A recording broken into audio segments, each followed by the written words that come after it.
Se eu dissesse para vocês que a música tem a capacidade, o poder de aliviar o seu sofrimento, as suas angústias e as suas batalhas diárias, vocês acreditariam? Pois bem, vamos discutir sobre isso hoje. Vou partir aqui do pensamento de um filósofo polonês chamado Arthur Schopenhauer que acreditava nisso. Vamos ver qual que é a ideia dele. Ele dizia o seguinte, que a vida é sofrimento. A vida é sofrimento. O sofrimento faz parte da condição do homem. O homem sofre. Isso a gente vê claramente nas nossas batalhas diárias que a gente passa, né? Por sofrimentos constantes ou até mesmo em situações extraordinárias, né? De tragédias que o homem se depara. Ele vê que o sofrimento faz parte da condição do homem. Aí você pensa, nossa, mas que assunto que é esse, né? Mas tem muita lógica e a gente vai ver que uma música atua nessa realidade, nesse contexto. Vamos lá então. Schopenhauer dizia o seguinte, por que o homem sofre tanto? Por causa da vontade. Para Schopenhauer, a vontade ela é a mola propulsora da existência humana. A vontade é a raiz metafísica do mundo.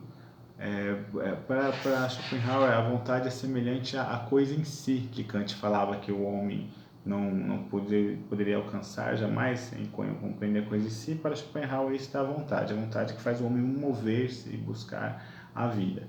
Então, quando o homem, por meio da vontade, é impulsionado a viver, ele encontra o desejo.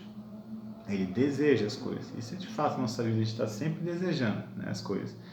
E quando a gente deseja as coisas e aí a gente obtém essas coisas desejáveis, a gente vê que aquilo não nos satisfaz. Você ficou naquela expectativa e chegou aquilo não satisfez seu coração. Então você tem ali a vontade, o desejo. Quando o desejo não é saciado, o homem se depara com o tédio. Então existem esses pilares, né? Vontade, desejo e tédio.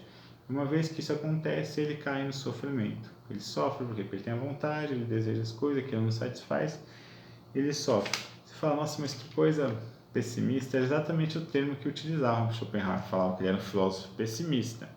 É algo até meio injusto porque ele buscava vias de tornar a vida um pouco mais suportável.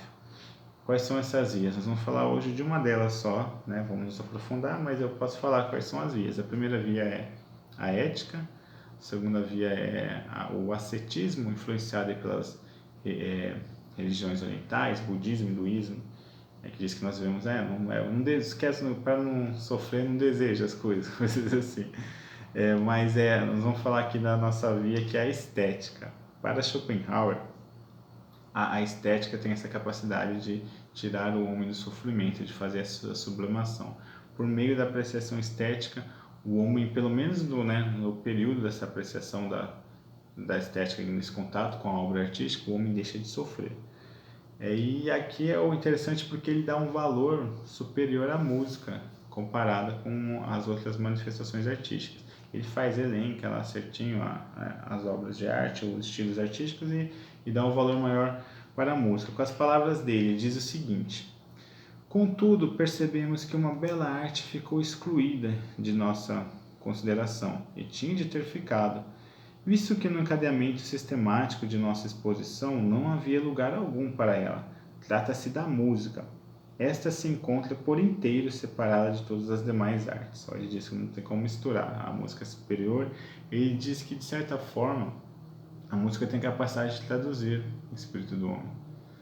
E quando a gente chega aqui, aí a gente tem uma série de possibilidades. Dá para ver bifurcações, dá para relacionar com o pensamento de Platão, o pensamento aristotélico, o pensamento dos gregos sobre a doutrina do ethos, como a música tem o poder de atuar na própria ação do homem. Dá para a gente pensar a questão cosmológica da música, quando Platão diz, né, que Demiurgo, quando criou o universo, criou a música ao mesmo tempo. Então toda a relação de movimento, de ordem, de harmonia que existe no universo, no movimento dos planetas, da natureza, está presente na música e está presente na música, está presente na natureza do universo, está presente no homem. Tanto que Humberto Eco diz o seguinte, que a razão desses fenômenos, tem dessas impressões no homem, é por isso. Ele diz o seguinte, a razão de todos estes fenômenos e termos proporcionais, a alma e o corpo do homem são sujeitas às mesmas leis que regulam os fenômenos musicais. Então, as mesmas leis que regulam a música é semelhante àquelas que regulam o universo, que regulam o próprio homem. E estas mesmas proporções acham-se na harmonia do cosmos. Tanto que micro e macrocosmo, então pensa a música como um microcosmo. A micro e macrocosmo parecem ligados por um único nó, por um módulo ao mesmo tempo matemático e estético, aí falando, né, a questão estética de Schopenhauer. O homem é conforme a medida do mundo. Extrai prazer de toda manifestação de tal semelhança. Então a música, existe ordem, existe proporção, existe beleza, existe harmonia. O homem, quando tem contato com isso, ele tem contato com a sua essência, né? Daquilo que ele próprio é. Então, pelo menos naquele momento estético, ele encontra a felicidade. Depois ele vai lá, cai na realidade, se depara com as coisas, mas ele tem, né, essa que Aristóteles chama de catarse, que faz ele, né, ter uma purificação, uma renovada ali para enfrentar as suas batalhas. Então, o que a gente pode seguir a discussão, embora eu não vou fazer isso para o vídeo não ficar longo, mas queria falar sobre a importância, né, e é importante a gente relacionar com o pensamento medieval, principalmente de Hugo de São Vito. Olha só o que ele dizia.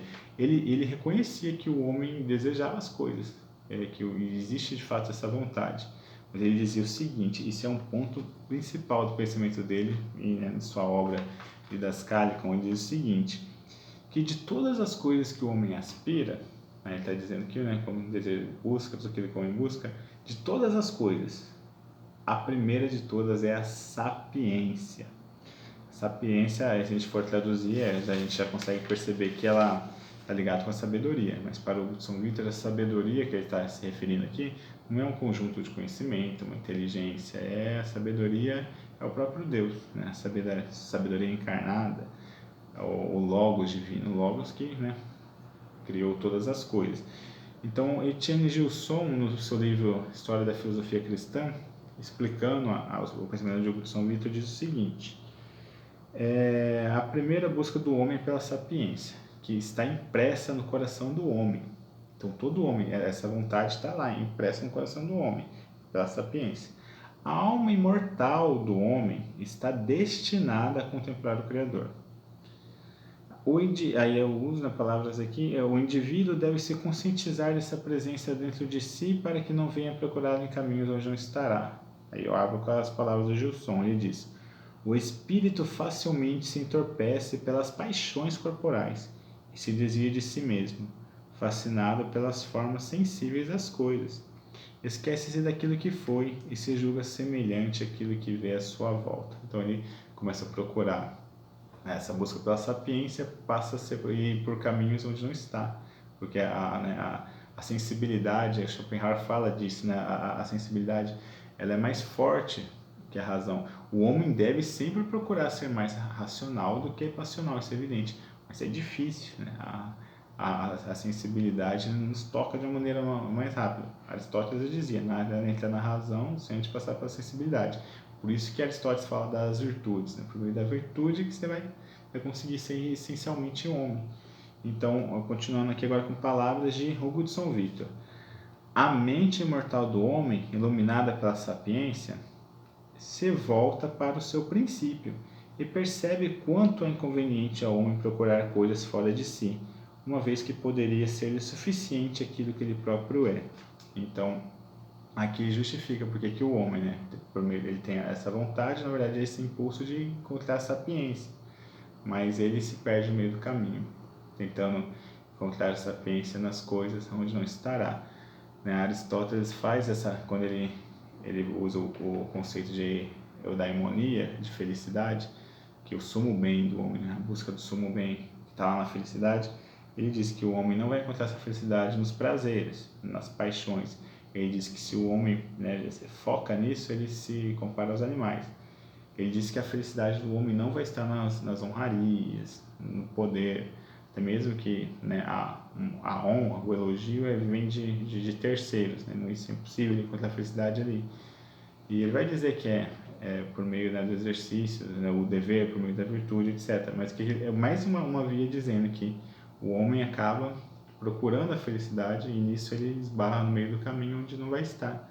É necessário que o homem busque a sua essência, que ele compreenda que essa vontade, né, ela tem um caminho. Ela partiu, né, de um princípio e tem um caminho. que o São Vitor chama de sapiência. Então é isso. Aí a discussão poderia correr solta, mas basta a gente entender então que a música ela nos toca dessa forma pelo seu caráter cosmológico, de estar diretamente ligado às questões da própria constituição do homem. Os gregos vão dizer que a música tem esse caráter cosmológico, que ela traz em si harmonia e elementos matemáticos da própria existência do universo, e os medievais vão entender que a música, uma vez que ela é a natureza ela é um arquétipo, a natureza é um trampolim para você chegar até o Criador, aquilo que o homem tem desejo no seu coração. Por meio das coisas criadas, o homem começa a reconhecer que isso são reflexos de uma beleza superior, total, absoluta que existe. Que essas coisas que existem à nossa volta nos remetem a uma verdade absoluta. Então você vê como se você visse por espelho, por reflexo, todo aquilo que é consequência, que é reflexo, espelha a sua causa. Então, por meio dela, você pode entender, existe aqui um fator ordenador, que é necessário rebobinar a fita e você vai chegar até o princípio de tudo, que o São Vitor chama de sapiência, Aristóteles chama de motor imóvel e por aí vai. Então é isso, o homem deseja as coisas, porque no fundo ele está buscando aquilo que ele, de onde ele veio, que Platão dizia que o homem antes de encarnar na Terra ele contemplava em absoluto a verdade, o bem e a beleza. Então, ele procurava passar na sua vida retornar a isso. Ele tinha essa questão de não se apegar à matéria, porque no fundo ele sabia que a essência estava no mundo espiritual, no mundo das essências, que chama de mundo das ideias. Só que Platão aí também foge, por exemplo, do pensamento cristão medieval, porque ele vê uma coisa ruim na matéria. Pelo contrário, o pensamento cristão medieval entende que tudo aquilo que existe, que toda a realidade é boa. O que é ruim é a falta da virtude, onde você perde, a medida das coisas, mas as coisas elas são boas e ela vai te levar a essa essência. Para finalizar, eu faço a comparação com o pensamento de Santo Agostinho, que diz que só o infinito preenche o coração do homem. De fato, a felicidade não vai estar nas coisas.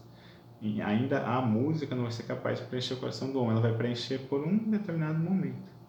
Mas o homem precisa entender que aquilo ali remete ele, às questões metafísicas, a realidade, onde que ele precisa de fato buscar. Santo Agostinho dizia que o homem tem um coração inquieto. O coração inquieto ele só encontrará repouso quando encontrar a ti. Esse ti, no caso, é o Criador. Ok? Um grande abraço. Tchau, tchau.